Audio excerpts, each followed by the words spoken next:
Usually when we think about the act of buying something, there is like this expectation of a distinctly human footprint. Right. Yeah. It's like walking into a grocery store. Yeah. You wander down the aisle, your eyes scan the shelves, you pick up a box, read the label, maybe put it back, and eventually you walk to the register. Exactly. It's a very physical experience. And even online, there's a digital footprint.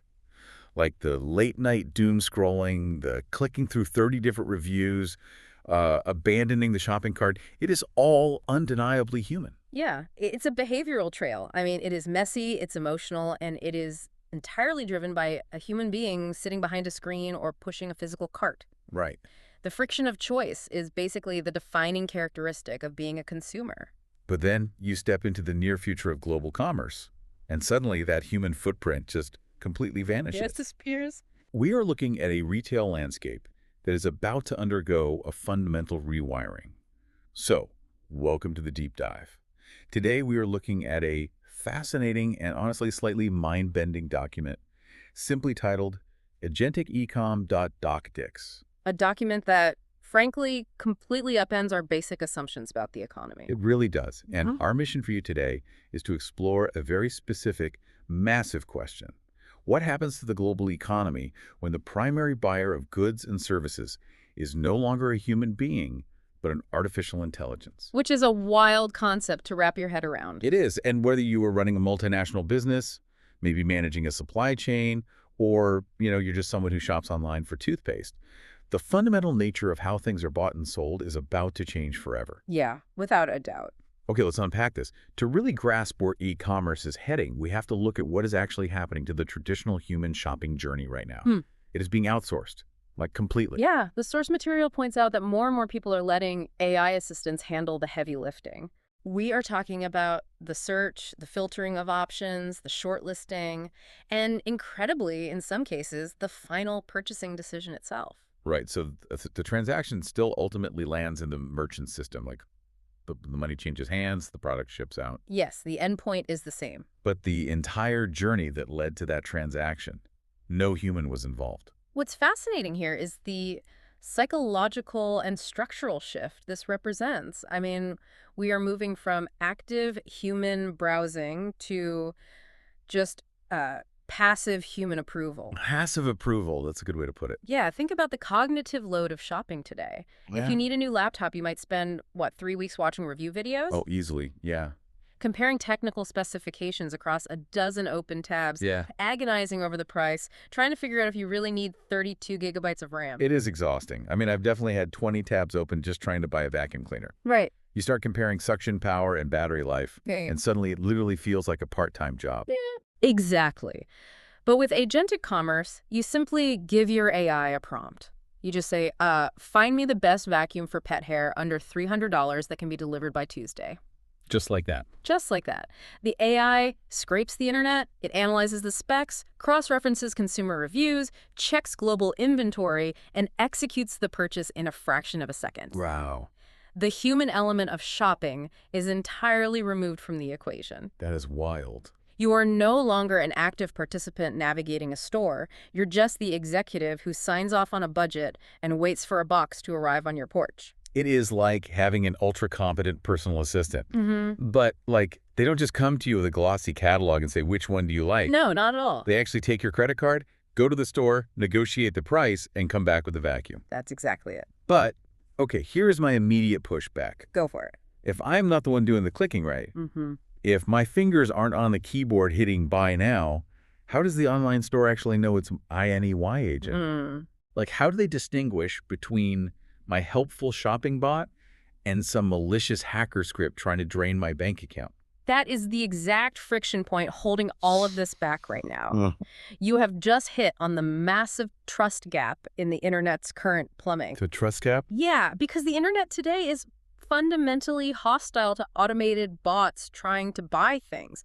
I mean, the entire architecture of modern checkout pages is built as a fortress to keep non-humans out. I mean, yeah, we literally have to click pictures of traffic lights and crosswalks to prove we are human before we can buy concert tickets. Exactly, the CHAs. We are constantly proving our humanity just to spend money. Because the system is designed to block non-humans, historically, A bot trying to execute a transaction was almost certainly committing fraud or, hoarding inventory. Like sneaker bots. Right, exactly. So today, when an AI agent approaches a digital storefront, the merchant system cannot tell who it is, whether it actually has permission from a human to act, or if the request is tied to a legitimate bank account. So it just blocks it. It blocks it.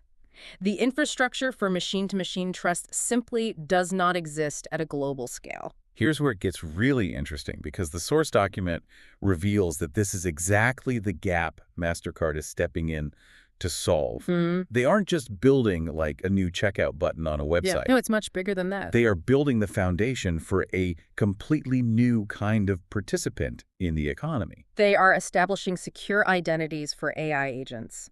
Rather than trying to bypass security, they are creating a framework to confirm the human user's intent and building a safe, mathematically verifiable path to complete the transaction. Let's break down the mechanics of that, because that sounds like a massive technical leap. How does a machine actually prove its identity without a person typing in a password? Well, Are we talking about some kind of digital passport for algorithms? sort of, yeah. Think of it like tokenized credentials. Okay. When your AI agent goes to make a purchase, it doesn't hand over your actual credit card number or a vulnerable password. Right, that would be a disaster. A total disaster. Instead, it presents a cryptographic token, a secure, single-use digital handshake. This token proves to the merchant system that the agent is verified, it's tied to a real person, and it has strict pre-approved parameters. So instead of the website throwing up a CAPTCHA and saying, prove you're human, the website's backend securely shakes hands with the AI. Exactly. And it says, I see you are the verified agent for this specific user. You have a budget of $50, and you are authorized to make this purchase today. Precisely. And without that verifiable identity and intent, agentic commerce is practically impossible. Trust is the absolute currency that allows a machine to act on behalf of a person or even a business. Makes sense.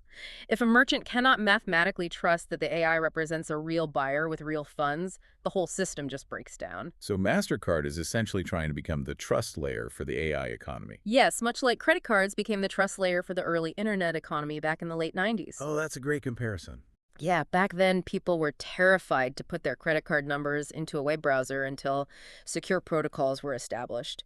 We are at that exact same inflection point right now, but for machines. So what does this all mean? Like, if this fundamental issue of trust can be solved, the source outlines some massive upside. Huge upside. It completely rewires how both consumers and massive corporations operate. I mean, for consumers, routine purchases become entirely automatic. Right. You never run out of laundry detergent because your smart home knows you need it, your agent negotiates the best price, and it just shows up at your door. And for corporations, the implications are honestly even larger. Oh, I bet. The document highlights that corporate procurement becomes radically faster. Imagine the current corporate buying process. Let's say a company needs to buy 500 ergonomic chairs for a new office. Okay, sounds like a nightmare already.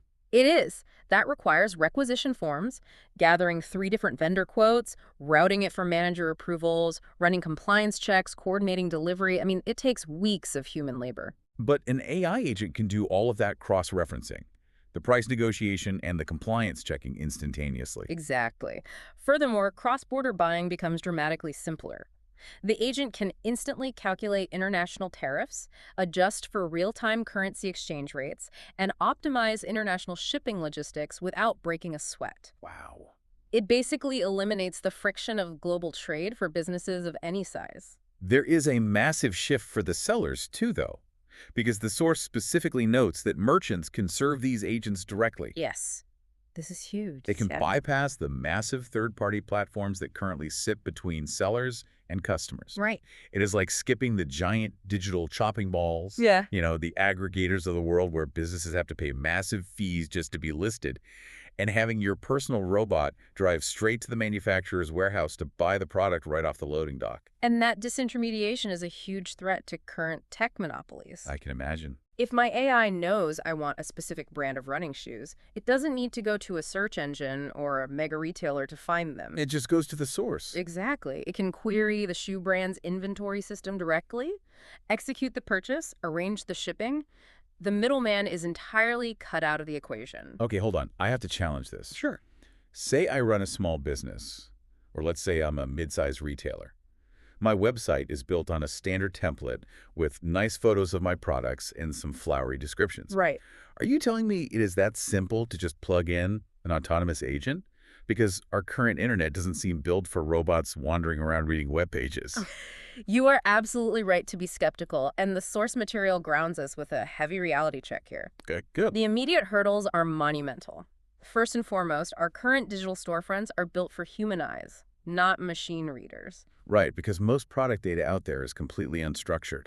Exactly. When you go to a website, you see lifestyle photos, clever marketing copy, a nice layout. It is unstructured data designed to appeal to a human. Yeah, and AI doesn't care about a high-resolution photo of someone smiling while drinking coffee. Not at all. It needs structured data. It needs an API, an application programming interface. I hear the term API thrown around constantly, but what does it actually mean for a retailer in this specific context? Think of an API like a digital menu that only machines can read. Okay. Instead of a glossy picture of a burger with a catchy slogan, it's a strict line of code that says, burger, $5, 400 calories, in stock. Got it. If a merchant doesn't have that digital menu, if they don't have underlying structured data detailing exact dimensions, material compositions, standardized pricing tiers, the AI agent simply starves. It just moves on. It will skip right over them because it literally cannot read what they are selling. And the reality is most legacy corporate systems are entirely unequipped to provide that data in a machine-readable format right now. So a company might have a vastly superior product, but if their website is just pretty pictures and no back-end machine-readable infrastructure, these AI buyers won't even know they exist. Exactly. And beyond the technical hurdle of unstructured data, there is a massive bureaucratic hurdle. And legal stuff. Yeah, most corporate policies do not even cover autonomous actions. I mean, if a machine makes a purchasing error or accidentally buys from a globally sanctioned vendor, who is legally responsible? That's a great point. Is it the programmer who wrote the algorithm? Or the AI itself, or the procurement manager who deployed it. Wow, yeah. Current corporate policies legally require a human in the loop, and this technology actively removes the human. That is a massive friction point. Huge. But I want to pivot back to something you mentioned a moment ago about the clever marketing copy and the lifestyle photos, Okay. because this feels like it attacks the very core of modern capitalism. If we connect this to the bigger picture, we hit the most philosophical and perhaps the most disruptive hurdle of all, which is the concept of customer loyalty. Right?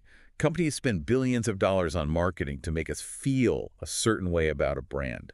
The nostalgic commercials, the influencer sponsorships, the beautiful packaging. It's all emotion. Think about an outdoor apparel company. They sell the idea of adventure. They want you to buy their hiking boots because you associate their logo with, like, scaling a mountain. It is all designed to build emotional loyalty. Yes, and it works on humans. It totally works. We regularly forgive a brand for being 20% more expensive because we like their vibe or we trust their ethos. But the source document explicitly states that in an agentic economy, something companies cherish deeply, customer loyalty, transforms from something a person feels into something an algorithm calculates. So if my agent is just crunching numbers, delivery times, and material specs, does branding or emotional marketing even matter anymore? It's a great question. If I tell my agent, buy the most durable hiking boots for the lowest price, the agent doesn't care that one brand sponsored an Everest expedition and the other didn't. Not even a little bit. It just looks at the tensile strength of the laces, the rubber compound of the sole, and the price tag. That is the chilling reality for marketers. The algorithm is cold. It is completely immune to emotional manipulation. Wow. It doesn't care about the font you use, the celebrity in your commercial, or the aspirational lifestyle you are selling. It only cares about the parameters it was programmed to optimize for. Right? Which actually brings us to the most dangerous part of this entire transition. The optimization trap. Yes. Because if we are handing the keys over to these AI agents, we are trusting that they know what to optimize. And the source warns that this shift from human emotion to algorithmic logic introduces entirely new systemic vulnerabilities to the global economy. It really does. Because the danger isn't the AI agent itself. The danger is the specific instructions we give it. The source breaks down 3 very specific systemic risks based on what we ask these machines to prioritize. Let's explore those because this is where the law of unintended consequences really kicks in. What happens if every consumer in the world simply tells their AI to find the absolute lowest price? This raises an important question. If every AI agent is ruthlessly programmed to optimize solely for price, markets will severely compress. Just a race to the bottom. Exactly. We will see a race to the bottom that could destroy corporate profit margins almost overnight. Businesses that rely on premium pricing based on brand perception will be decimated. Right, because the AI sees through the branding. It becomes a hyper-efficient but brutally unforgiving commodity market where the absolute cheapest producer wins every single time. And that could potentially wipe out quality mid-tier manufacturers entirely. Completely wipe them out. Okay, well, if a race to the bottom on price destroys businesses, I'd probably tell my agent to prioritize something else. Like what? I might say, I don't care about getting the cheapest price. Just make my life easy. Find me the product with the easiest return policy and the most seamless delivery. Does that fix the market? Well, that sounds great for you. But structurally, it creates a massive choke point. How so? If the primary metric is convenience, meaning the most integrated ecosystem and flawless logistics, then a few massive platforms will gain way too much power. Ah, because the local shop or the independent manufacturer simply doesn't have the capital to build a global drone delivery network. Exactly. The independent seller might have a fundamentally better product, but if they cannot offer instant automated returns and 1-hour delivery, the AI will bypass them. In favor of the monolithic tech giant that can. Right. It accelerates monopolization on a scale we haven't seen before, consolidating massive wealth into the hands of 2 or 3 mega corporations that control the logistics networks. It's the ultimate irony. In trying to make shopping perfectly frictionless for ourselves, we might accidentally hand total control of the market to a few tech giants. Yep. Okay, so price destroys margins, and convenience creates monopolies. What if I'm buying something highly competitive, like concert tickets for a major tour or a limited edition sneaker? I don't care about convenience or price. I just need to be first in line. I tell my agent to optimize for speed. Just go fast. Speed creates a very different kind of vulnerability. When you optimize for velocity, executing transactions in milliseconds to secure limited inventory fraud finds new openings. Wait, really? Wouldn't a faster transaction give scammers less time to intercept something? Like, why does going faster invite fraud? You would think so, but it's actually the opposite. Security protocols inherently require friction. Oh, sure. They require time to verify intent, check for behavioral anomalies, analyze IP addresses, or intercept malicious actors. Right, the handshake takes time. Yes. If the entire system is optimized to push transactions through in a fraction of a millisecond, it leaves very little time for those security handshakes to occur. Fraudsters will simply deploy their own AI agents to exploit system vulnerabilities faster than the security protocols can catch them. This raises an important question for regulators and technologists, really. How do you balance the incredible efficiency of autonomous agents with the systemic risks of a market moving faster than human comprehension? It is a delicate tightrope. You try to fix one problem by deploying an AI, and you accidentally break the commodity market, or you hand over a monopoly, or open the floodgates to automated cybercrime. Exactly. Bringing all these threads together, looking at the immediate horizon, what does this actually mean for you, the listener, right now? The source material is very clear on its final takeaway. The work being done by companies like MasterCard to build this identity and trust layer is just the first sign of what the next decade of e-commerce will run on. It's happening. This is not a passing trend. It is a foundational upgrade to the internet. And the warning to businesses is stark. The organizations that prepare now, the ones that restructure their product catalogs into structured data, update their legacy systems to interface via APIs, and figure out how to mathematically shake hands with machines, they will become the preferred suppliers for the world's AI agents. Preferred supplier is the critical phrase there.